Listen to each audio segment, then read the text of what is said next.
I'm Katie Langerman. I'm a systems designer working on Primer.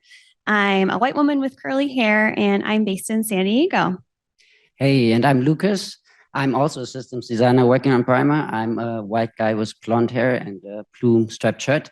And I'm coming from Berlin, Germany. And as you can see, that's quite a bit away, which of course is the topic of our talk. And this is actually the first time the two of us meet in real life.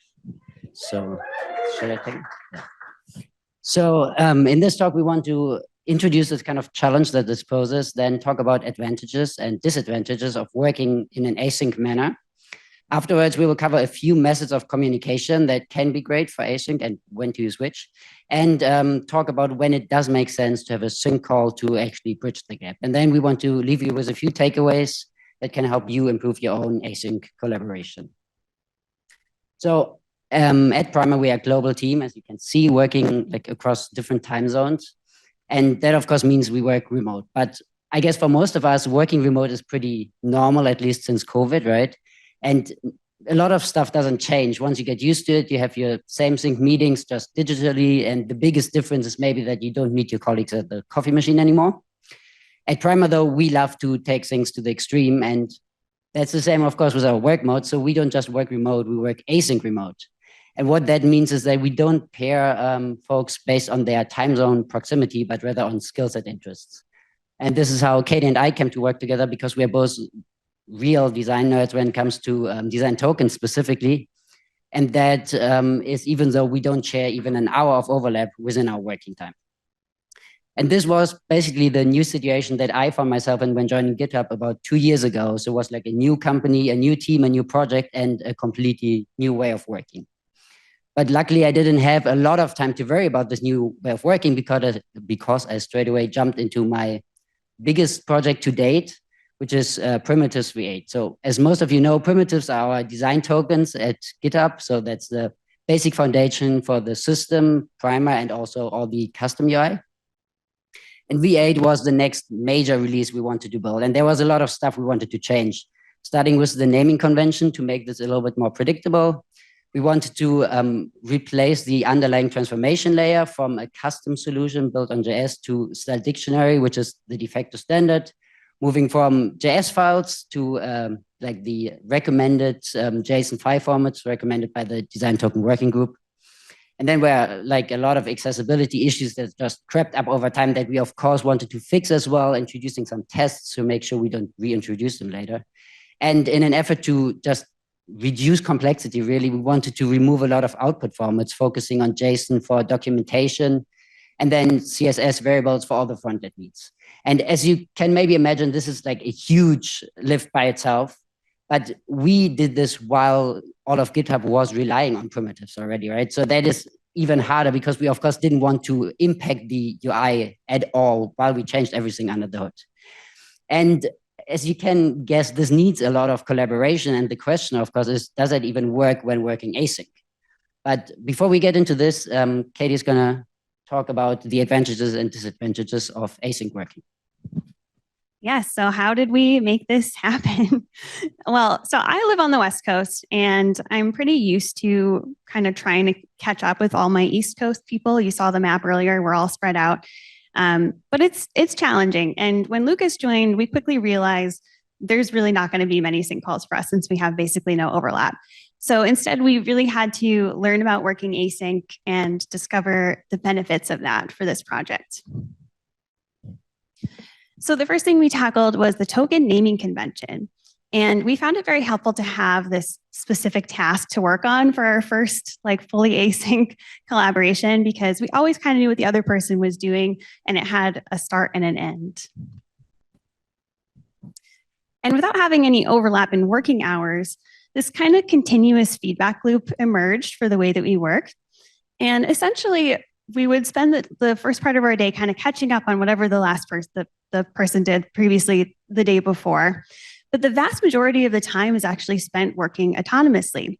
And this was really great for this project because having that space gives you time to be more creative and work at your own pace. You're not necessarily having to go back and forth. And with this project, we had to kind of come to a consensus anyways. So being able to kind of take your own time come to your own conclusions, and then at the end of your day, do a bit of a brain dump or a debrief. And for us, that looked like a video walkthrough of what you did that day, kind of walking through your Figma file, just getting all your ideas out there for the other person to catch up, which ended up being very beneficial for us even now, because we can go back and look at those videos and see how we made certain decisions that we made and what we were thinking at that time. So the key takeaway here is by working this way, there's actually a lot more room for creativity and working your own pace versus kind of always being synchronous for projects. But there's still some challenges with working asynchronously, especially between different cultures. One of the challenges that we kind of faced in the beginning when Lucas first joined was how things feel in written form. Things can kind of sound more harsh than they intend to be. So you can see the two examples here. The meaning is the same. The first one, I don't know what you mean with a hard stop. Hard stops are like maybe something we avoid in the US. The second one has like a little cat thinky face. It's got a question, which is always great.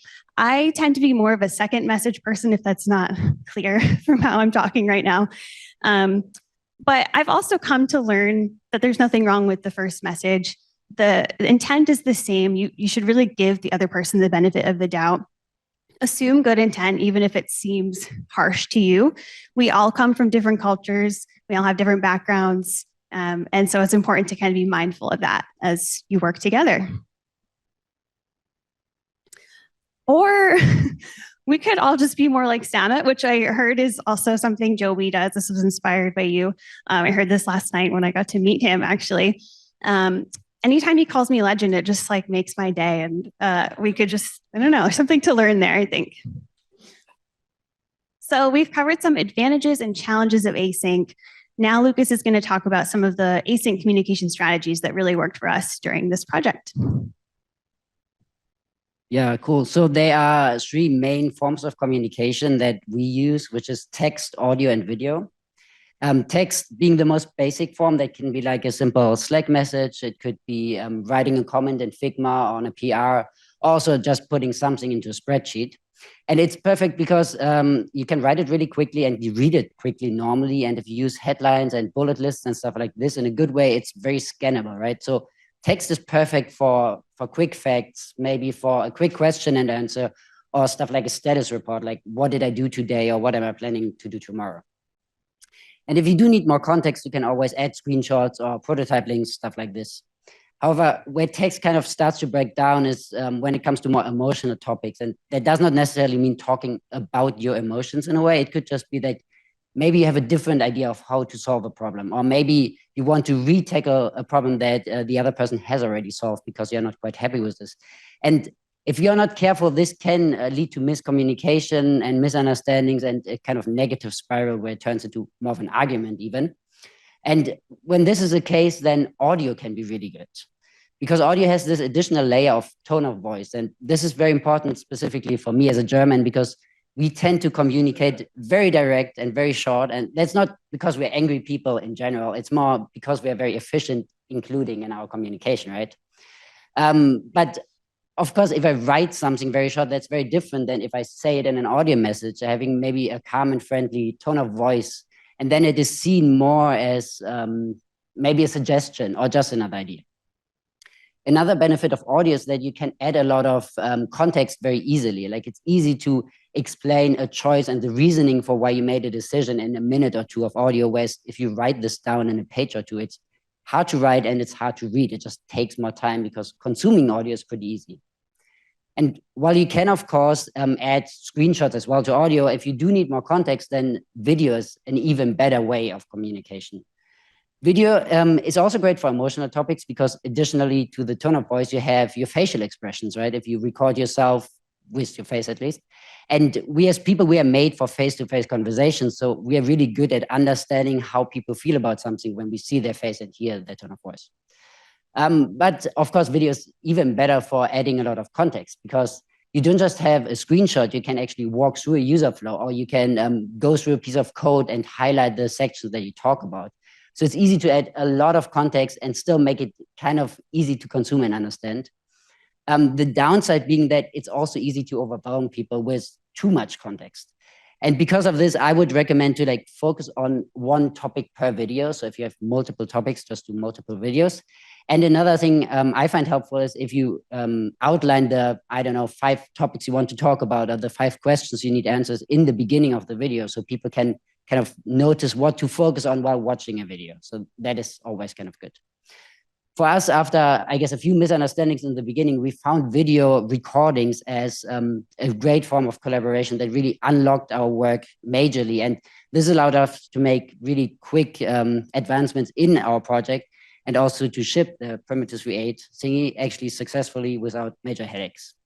But we would still get stuck in between. And when we did, there was one last trick up our sleeves, basically to unlock us and get us unstuck. And that's what Kate is going to talk about now. Yeah, so sometimes sync calls are necessary. They were actually pretty rare for Lucas and I. As we said, we had very little overlap. So for us to make a call work, one of us is probably sacrificing some personal time. But they can sometimes be more efficient. When you're working through something really complex and abstract, things can just sometimes get lost in translation, even if you're sending a video or audio recording. And sometimes things can feel very definitive when they're in written form, like there might not be room for discussion, the decision has been made. A practice that we do on the Primer team is recording our decisions and all kind of signing off on it.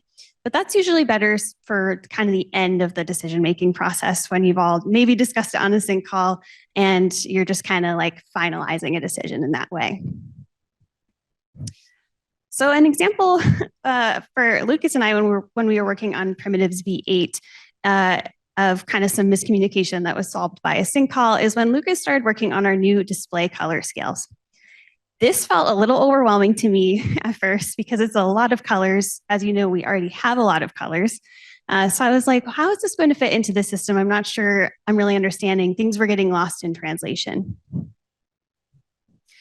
But once we got on a sync call to discuss, everything started to click for me. I could ask questions and get immediate answers. We could talk through how we want to move forward. It just kind of all worked out after even just one sync call, and we were able to unblock that feedback loop that I mentioned earlier. And so we had this shared understanding of how display colors would work just from that one sync call, which led to a really smooth implementation process. And now we have it available as part of our charts colors, and it's going to be more integrated into Primer pretty soon. So sync calls work really well for complex emotional topics, and they can sometimes even be more efficient than async communication. But if your working hours don't overlap, they should be used sparingly. You should be mindful of each other's time, and don't sacrifice your own boundaries just for the sake of meeting on a sync call, unless you just want to hang out and see each other, which is also really fun. So to wrap up, the two of us shipped primitives V8 with very little synchronous communication. We also wrote this talk with very little synchronous communication. We learned to stay curious and give each other the benefit of the doubt. And most importantly, we were able to find a strategy that really worked for us. So we hope that you found this helpful and you enjoy your synchronous time here together in Bellevue. Thank you.